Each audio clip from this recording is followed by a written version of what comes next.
제10장 솔로몬의 잠언이라. 지혜로운 아들은 아비를 기쁘게 하거니와 미련한 아들은 어미의 근심이니라. 불의의 재물은 무익하여도 공의는 죽음에서 건지느니라. 여호와께서 의인의 영혼은 줄이지 않게 하시나 악인의 소욕은 물리치시느니라.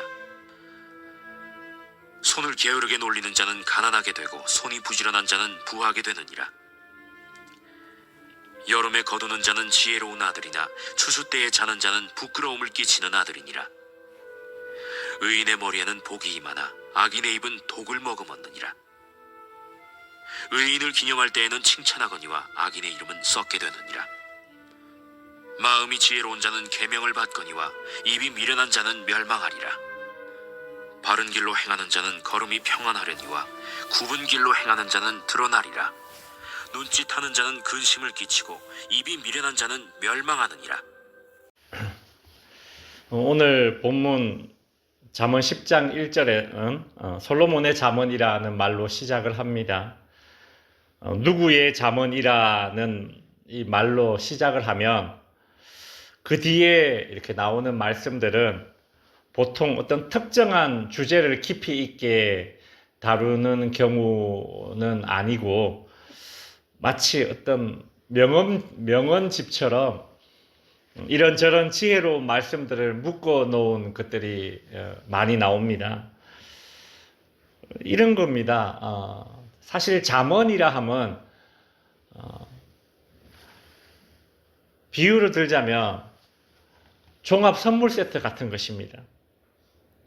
어릴 때 고모가 한 번씩 저희 집에 올 때에 꼭 두 가지를 가지고 왔는데, 하나가 이제 귤 한 박스, 또 하나는 이제 저희들 먹으라고 종합 선물 세트를 가져왔어요. 거기 안에 보면 과자, 사탕, 초콜릿 이런 것들이 종류대로 막 이렇게 막 각양각색이 들어있거든요. 그거 받으면 얼마나 기분이 좋았는지 모릅니다. 잠언이라는 것이 사실 그런 거예요. 막 지혜로운 말씀들이 막 이것저것 막 들어있거든요. 이제 그 가운데서 이제 우리는 이제 주제를 잡아서 공통분모를 뽑아내는 것이죠. 특별히 이제 잠언 10장은 어떤 공통분모가 있느냐면, 다양한 지혜의 말씀들이 막 이렇게 나오지만 의인과 악인을 이렇게 비교를 합니다. 그러면서 의인은 어떻고 악인은 어떻고 그 결과는 어떻고 뭐 이런 식으로 의인과 악인을 비교해 가면서 바른 길을 제시하려고 해요. 여기서 의인과 악인은, 의인은 지혜로운 사람을 일컫는 것이고 악인은 미련한 사람을 일컫는 것이겠죠. 1절에 보시면 지혜로운 아들은 아비를 기쁘게 하거니와 미련한 아들은 어미의 근심이니라. 자녀 때문에 기뻐하고 자녀 때문에 근심합니다.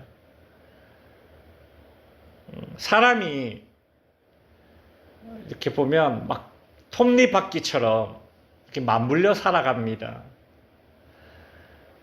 혼자 독불장군처럼 생존하지 못하죠. 지금의 내가 되기까지는 나의 노력이 있었고 나의 선택이 있었겠지만 그것만으로 지금의 내가 이루어진 것은 아닙니다. 좋은 쪽이든 아니면 나쁜 쪽으로든 톱니바퀴처럼 나와 맞물려 있는 누군가의 사랑도 있었고 배려도 있었고 인내도 있었습니다. 즉 나는 누군가에게 빚을 졌다는 것입니다. 가장 대표적인 관계가 부모와 자녀의 관계라고 할 수 있습니다. 그래서 자녀로서 마치 세상에서 나 혼자 컸다 이렇게 구는 사람이 어리석은 사람이죠. 사람이 톱니바퀴처럼 맞물려 있다는 것은 자녀만 부모에게 빚을 졌다는 것이 아닙니다. 부모도 자녀에게 빚이 있습니다. 나는 다른 사람에게, 그리고 다른 사람은 나에게 서로에게 진 빚이 있다. 그렇게 알아야 합니다. 사람이 톱니바퀴처럼 그렇게 맞물려 있다라는 것은 나의 행동이 다른 사람에게 영향을 끼친다는 것입니다. 어떤 행동은 나와 톱니바퀴처럼 관계를 맺고 있는 그 사람에게 근심을 주기도 하고, 어떤 행동은 기쁨을 주기도 합니다. 오늘 본문 1절은 자녀의 어떤 행동이 아비의 기쁨이 되고 또 어떤 행동이 어미의 근심이 되는지를 이렇게 쭉 이제 주제를 던져놓고 이제 그 뒤로 이제 그런 행동들을 이제 다루려고 합니다. 오늘 크게 두 가지만 살펴볼 건데, 첫 번째는 부지런함과 게으름이 부모에게 기쁨이 되기도 하고 근심이 되기도 한다는 거죠. 솔로몬은 게으른 자녀를 둔 부모와 부지런한 자녀를 둔 부모의 처지를 이제 이야기합니다. 오늘 본문 1절과 4절, 5절이 그래서 서로 연관이 있습니다. 4절에 보시면 손을 게으르게 놀리는 자는 가난하게 되고 손이 부지런한 자는 부하게 되느니라. 부지런함과 게으름에 관해 말하고 있죠. 그래 놓고서 5절에서 여름에 거두는 자는 지혜로운 아들이나, 이제 아들을 이야기하죠.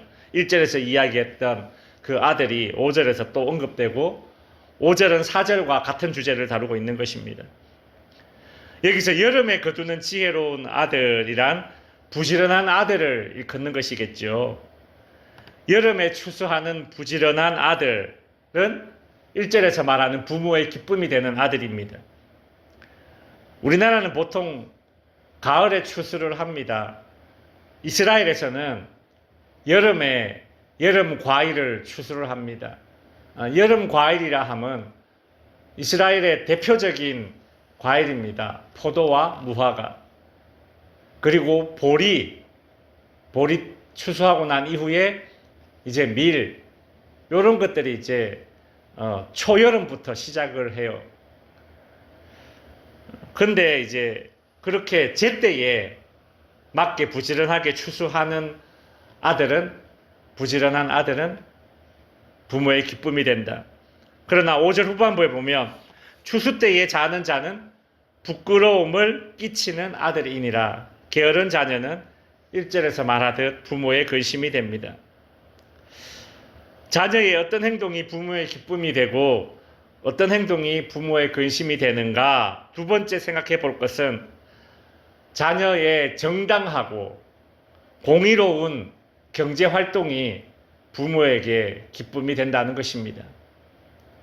비록 적은 수입이라도 의로운 재물로 그 삶을 영위해 나갈 때에 그것이 부모에게 기쁨이 된다는 것입니다. 그렇지 못하고 오늘 본문 2절에 나오듯이 불의의 재물로 많이 쌓아두고 또 그것을 가지고 부모에게 해드린다고 해도, 진수성찬을 차려드린다고 해도 이것이 부모에게는 근심이 됩니다.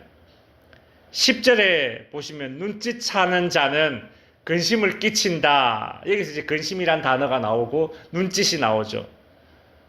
여기서 눈짓은 어떤 악한 어떤 의롭지 못한 행동을 막 이렇게 공모하는 그런 눈짓입니다. 영화나 드라마 같은 데 보면 악인들이 서로 눈짓하면서 막 이렇게 사인을 주고받으면서 그렇게 사기를 치고 도둑질하고 이렇게 하는 장면들이 나오지 않습니까? 그런 장면들 상상하시면 되는 거예요. 그렇게 불의한 재물을 벌기 위해서 악한 짓을 하며 눈짓을 하는 자는 1절에서 말했듯이 근심을 끼치는 자입니다. 이제 말씀을 정리하겠습니다.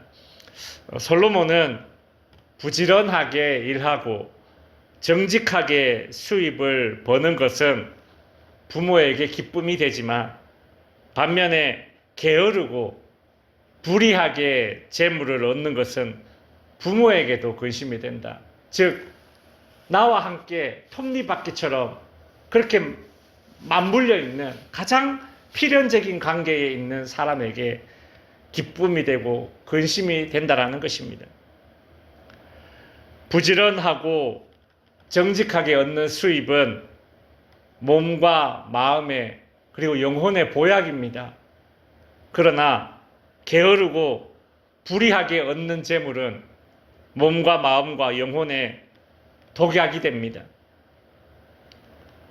그래서 여러분, 나와 맞물려 있는 사람이 밥을 사준다고 할 때에 그 밥도 잘 먹어야 됩니다.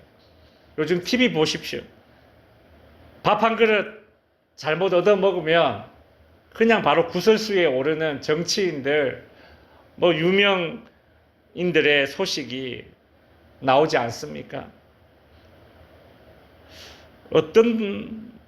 어떤 것을 먹느냐보다 이제 중요한 것은 어떤 돈으로 사는 밥인지를 살펴야 되는 것이죠. 또 요즘 TV에 보면 어떤 음식이 몸에 좋은가 얼마나 많이 이야기합니까? 이게 몸에 좋다, 이런 음식이 이런 건강에 좋다, 많이 방송이 됩니다. 물론 어떤 음식이 몸에 좋은가를 살피는 것도 중요하지만 더 중요한 것은 그 음식을 마련하기까지 부지런하고 무엇보다 정직하게 벌어서 그 음식이 마련되었는가, 우리는 이것을 더 먼저 살펴야 하는 것입니다. 기도하겠습니다.